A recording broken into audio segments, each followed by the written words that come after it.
Hello everyone, welcome to the Scumdog's Kennel. I'm your host, Chris Williams, and in today's Cryptid Corner mini-episode, I have stories involving Bigfoot and Climmermen, folks. Let's have some fun and get into these accounts of these people encountering these entities, with the first article titled, Predator-like Cloaked Humanoid Encounter Near Forks, Washington. Did witness confront a real Climmerman? Let's get into this account now and hear exactly what this security guard had to deal with.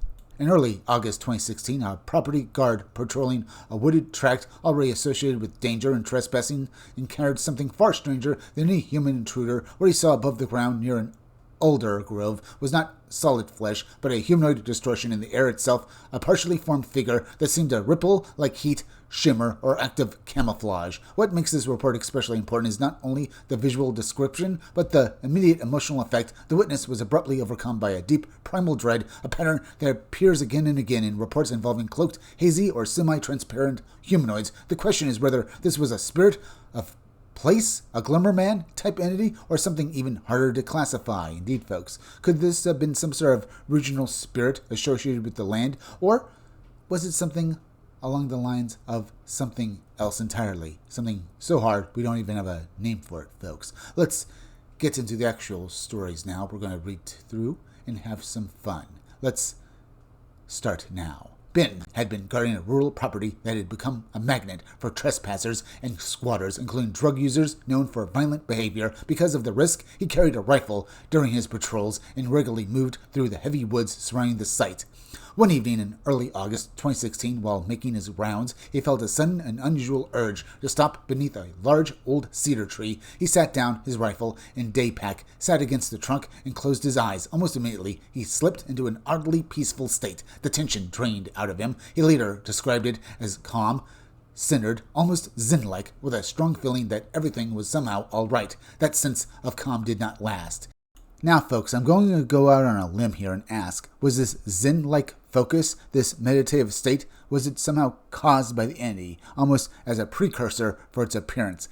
It wanted him calm before the actual frightening experience began, because maybe it wanted him to basically react in a certain way, and it needed him calm at first. I'm just asking, folks, because sometimes we see this in other stories, and I wonder if that's the truth. But let's continue now, and we can discuss this point later. After sitting there for some time, Ben opened his eyes and looked to his right toward a nearby alder grove. Suspended perhaps 15 feet above the ground, he saw what appeared to be a humanoid form, but it was not solid in the normal sense. It looked like rippled air, similar to the cloaking effects seen in the Predator films. The outline of a head, neck, and shoulders was discernible, but the rest of the figure seemed to dissolve into distortion and absence, as though only part of it was visible in this reality. The moment he focused on it, the emotional atmosphere changed completely. A wave of dread came over him with overwhelming force. It was not an ordinary fear. It struck him at the deepest level, leaving him convinced that any movement at all might trigger something dangerous. He sat frozen, staring.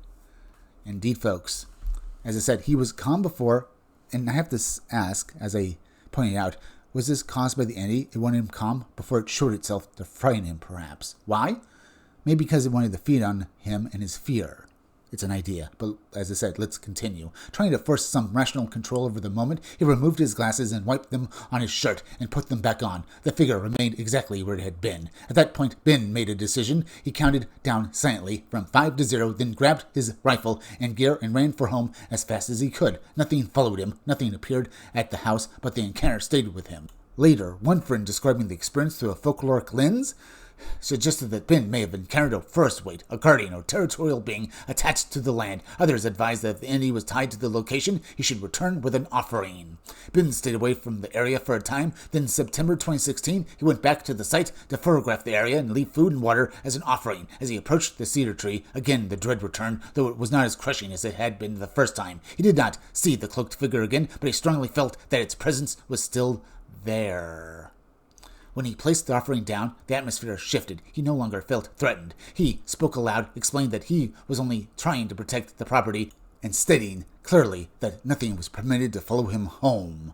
Around this time period, Ben discovered a strange L-shaped hole in the ground about 70 feet from the cedar. It appeared sharply defined and did not resemble the work of any burrowing animal. On a later return, he found 2 long gashes in the earth near the hole, each roughly 2 feet in length and about the width of a man's foot, as though something had driven a heel or edge deep into the soil and dragged it with force.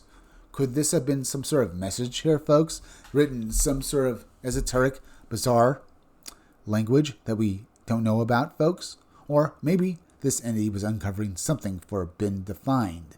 Do you suppose that maybe there's a body under the ground here, folks, and what Ben actually saw was some sort of ghost haunting this location of where it had been buried? Maybe a murder victim, or maybe a victim of maybe a past war, like the Civil or maybe Revolutionary Wars, folks, and this guy was buried there? Maybe, maybe not, I'm not quite sure.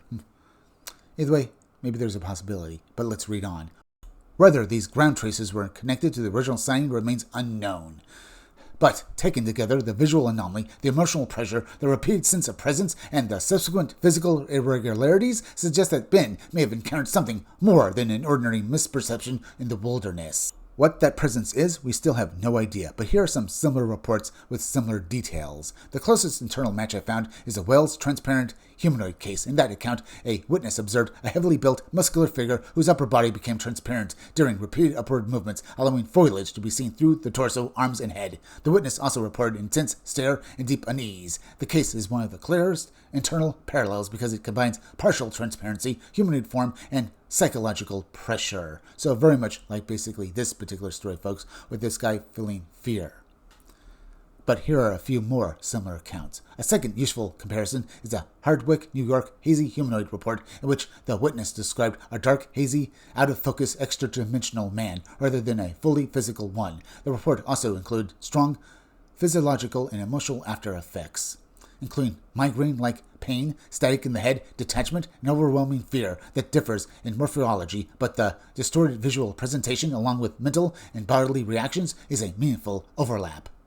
A third partial comparison comes from the Rockford Pale Humanoid Report, where the witness described a semi-reflective, oddly built biped that triggered momentary paralysis and an oversized fear response in both witnesses and dog. It is not a cloaked case, but it supports the recurring pattern of anomalous humanoid presence paired with immediate, immobilizing dread. Indeed, folks, this other report includes a Bigfoot encounter. Now, this first report with this transparent being sounds very similar to, well, other Bigfoot encounters as well, folks. And we have to ask, maybe what he encountered was a cloaked or invisible Bigfoot? Perhaps. They are similar to the Climmermen, folks. But here, we can discuss that point later after we read this next Bigfoot story. Honey Island Swamp, Mississippi. Hunters paced by silent, unseen biped near the Stannis back roads. Let's hear what these, well, hunters encountered with this particular Bigfoot, folks, and how it affected them. When I was 19 years old, my friend Rob and I went into the swamp roads behind the Stannis area near Honey Island, just across the Louisiana-Mississippi line, expecting to spot deer or hogs and head home with meat for the freezer. Instead, something stayed inside the tree line, matched our steps for more than a mile, and never once showed itself, even under powerful lights. What still bothers me is not just what we heard, but how deliberate it seemed, and how it stopped at exactly the wrong moment.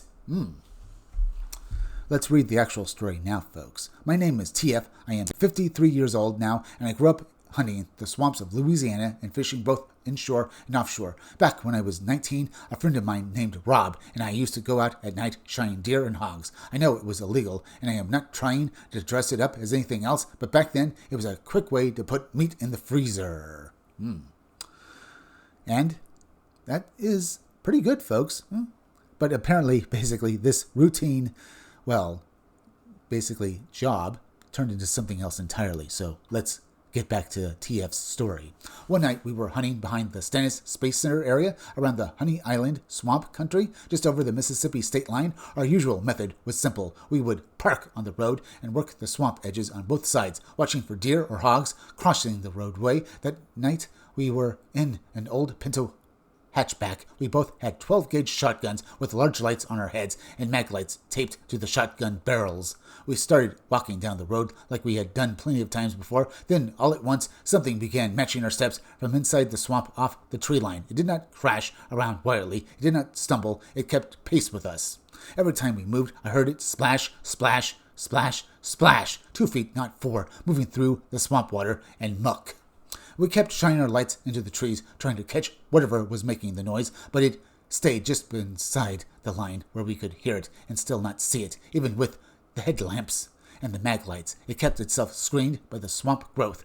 That is what made it so unnerving. If it had stepped out onto the road, we would have seen it plainly. We were carrying loaded shotguns with 3-inch double-aught buck, and we had extra shells in our pockets. If it had shown itself, we were ready, but it never did. We went about 1.5 miles down that road and stopped at a big turnaround. We stood there, staring into the swamp with our lights, trying to figure out what the hell was in there. At that point, it was not just following us, it was pacing back and forth in front of us, still inside the tree line, still where we could hear the steps but not see the body. I did not want to start blind firing into the swamp and waste ammo on shadows and noise. That indeed was a good thing, that they didn't just start blindly firing and wasting their ammo. Perhaps this Andy wanted them defenseless, out of ammo, so could more easily take them out. But let's read on with the account, folks. That was when the fear really started getting me. People can laugh if they want, but when you get genuinely scared, your body does what it does. I was scared enough that it hit me physically. Whatever was out there never made a vocal sound, no roar, no growl, no grunt, no threat display at all. Just footsteps, one foot, then the other. Splash, splash, splash, splash. Finally, both of us had had enough. We said, to hell with this, and started back toward the car. The thing kept pacing us the whole way. It stayed out in the swamp, moving along with us as we walked the road back. Same measured steps, same silence. When we got maybe 200 yards from the car, the splashing stopped. At that point, probably because it knew that they were leaving the area, it lost interest in these two men. I'm very happy for that, folks. There was a general threat here, folks. But then again, in most Bigfoot accounts where we see this kind of behavior, the entity never really shows itself beyond basically making general, motions, like basically, or sounds, like basically this. Or maybe generally throwing rocks, but generally not directly at people. But let's finish off this story, folks. That should have been the end of it, but it got worse. As luck would have it, while turning the Pinto around, we got stuck in a ditch. We had to drag out one of those old steel bumper jacks and use the bank to jack the front end out a little at a time. We had to do it more than once. It probably took half an hour, maybe longer. Every second of it, I expected that thing to come boiling out of the swamp and get on top of us while we were exposed and destructed, but it never showed itself. It never made another sound. We got out of there, and we never went back to that part of the swamp again. A couple of weeks ago, I brought it back up to Rob. He still remembers it like it happened yesterday. I told him I thought it might have been Bigfoot. He said I was crazy. Maybe I am. All I know is that something with 2 feet paced us through that swamp at night, kept itself hidden the entire time, and had enough sense to stop before we reached the car.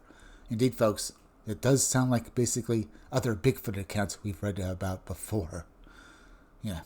Either way, let's finish it now. I am 53 now. I have 6 kids, a wife, and a hectic life and job running a towing operation out of New Orleans, so I do not have much time to sit around trying to impress anybody with campfire stories. If people want to believe this, fine. If they do not, that is fine too. I'm just sharing what happened. I still spend time outdoors. I still hunt some, though. These days, I fish more than I hunt, usually offshore out of Venice, Louisiana. I am not scared of the woods, but I have never forgot that night, and I never forgot the sound of whatever it was walking us through that swamp without ever letting us see it. TF. What did TF and his friends see, folks? And what about the first account with that security guard? Both accounts have elements of basically a weird phenomena, and in particular, we have Climmermen and Bigfoots. There is another phenomena known as invisible Bigfoots, which seems to basically be the same thing as Climmermen, except as hulking 7 to 8 foot tall entities like Bigfoot, folks. And we read a few accounts of basically of people who says they've encountered Bigfoot, but it was invisible, visually to them. One account of this man says this Bigfoot was on his land, killing some animals on it, and he said that basically if the animal did not stop killing his other animals, he would basically do all he could to get it off of the land, even hunting it, folks. That brings up the notion here, folks, that maybe there is something out there with abilities we do not know, and they're all around us all the time. Maybe they're more spiritual or interdimensional or even alien, folks, but I do think that they are there. Anyway, we're at the end, folks, so please go subscribe to my YouTube channel. Read comics, they're bad for you. You can use the YouTube link down below in the descriptions of the chat to go subscribe to me. Now, please hit that like button for me. Make sure you're still subscribed. Leave some comments down below. Hit that bell for notifications. Make sure to hit the part of the bell that give you all future notifications. And please share this video out. I'm Chris Williams from the Scumdogs Kennel. Thank you all for joining me. I'll be back again tomorrow with another great video, so make sure to come back again then. Until next time, folks, I'll see you all again soon.